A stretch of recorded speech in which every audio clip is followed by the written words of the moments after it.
Welcome to the podcast. My guest today is Kim Turner from the Mid-Ohio Traumatic Loss Response Team. I want to thank you for coming over and doing the podcast with us today, Kim.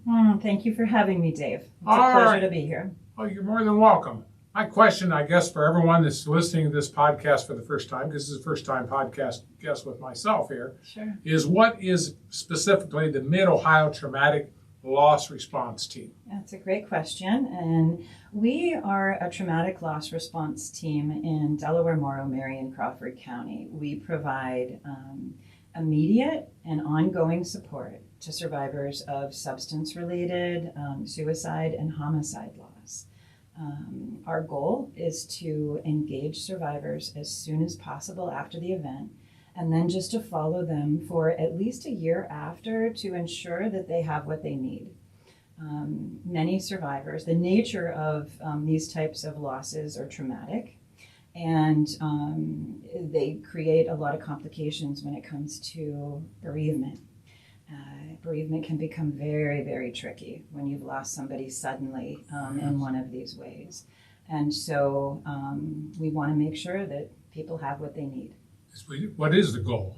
What is the goal ultimately in this? Well, the goal is to reduce the impact of traumatic stress immediately after the loss, and then to instill hope. We want to be an installation of hope to individuals and create communities of care for people.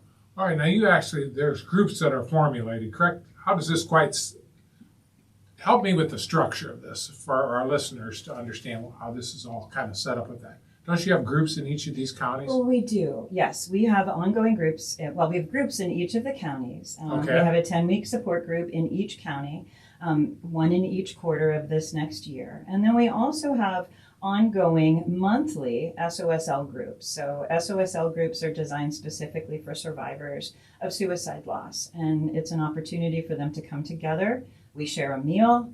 And we also just provide an opportunity to connect, as well as some conversation around the loss. We want to just invite people in and encourage them to come. There's a lot of stigma that happens that's associated with these types of losses.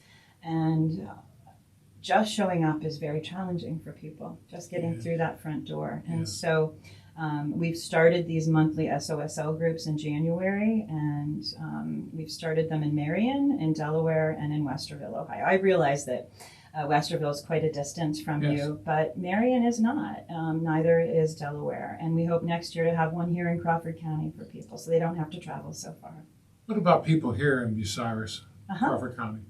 So we are dispatched at the discretion of the coroner's office. So we provide assistance to families in Crawford County as soon as we're dispatched, and we follow up with them, as I said, for at least 12 months. And we have highly trained Crawford County volunteers that companion survivors if they want it.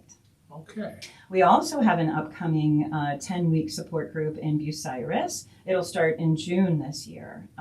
So that's also something that we're offering in Crawford County this year. What else would, now, we're just giving the basics here today because, we start out always with basics.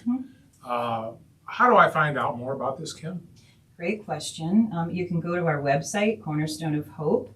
/community response. You can contact me or the team at our toll-free number, and that's 833-634-4673. Those are the two best ways. We're also going to post some stuff on your website, and there will be a QR code on some of our flyers for those that are internet savvy. They can just scan that QR code, and it'll take them right to our page. They'll complete an interest form, and then someone will follow up with them within 24 hours. Kim, is there anything else you'd like to share with us today on this podcast? Yes, thank you for asking. So our services are free. We are fully funded through the mental health boards, and some of the challenges that survivors have, specifically survivors of suicide loss, create invisible barriers to engage in care. And so we're here strategically to ensure that people know and have proactive engagement.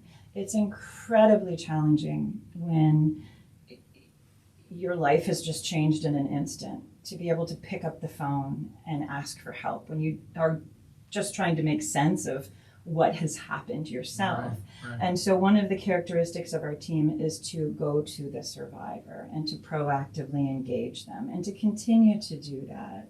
Unless they don't want care, they don't want services. But the majority of our recipients are very thankful for our services and thankful that we're there and that we remember them.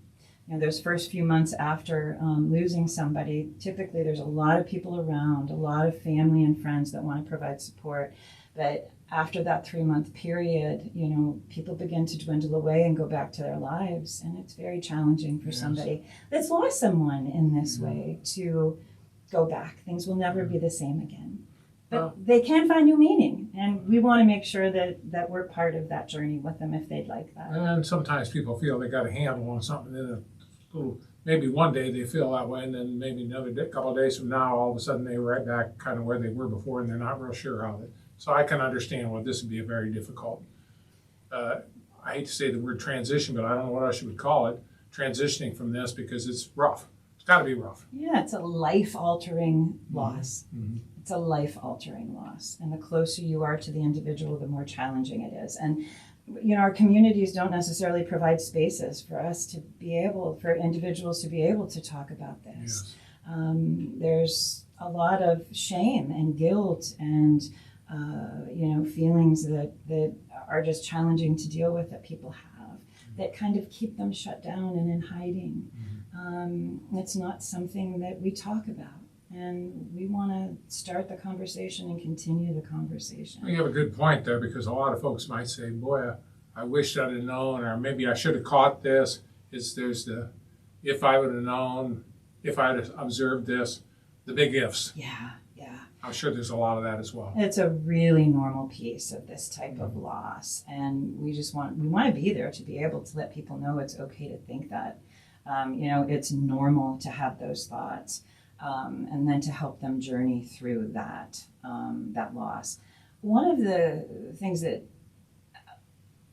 many suicide loss survivors struggle with, okay, they're at a 50% greater risk of having their own thoughts of suicide. And that can be a very scary place to be if you don't know that's normal. Yes. When you've lost somebody in this way. So again, our goal is to ensure that nobody journeys alone on their grief journey. We want to make sure that they have somebody there, and that we're a supplement to whatever else they have going on in their lives and whatever other support they have. We're there to supplement that. And if you don't have other support, we're here. Well, that's the key message today. You're here. Yeah. And again, I want you to give out your phone number slowly and just kind of share again what you said there. And we'll wrap this podcast today. Sounds good. Our number is 833-634-4673. All right. Again, I want to thank Kim Turner from the Mid-Ohio Traumatic Loss Response Team for being a part of the podcast. Look forward to having you back again. I know this is a difficult topic, but it's one that needs to be addressed. And the main thing we want to leave with people today is some hope. That's right. And an avenue for them to work their way through this. And if you reach out, that help is available. Yeah. Thank you again for being a part of the podcast. It's my pleasure. Thank you.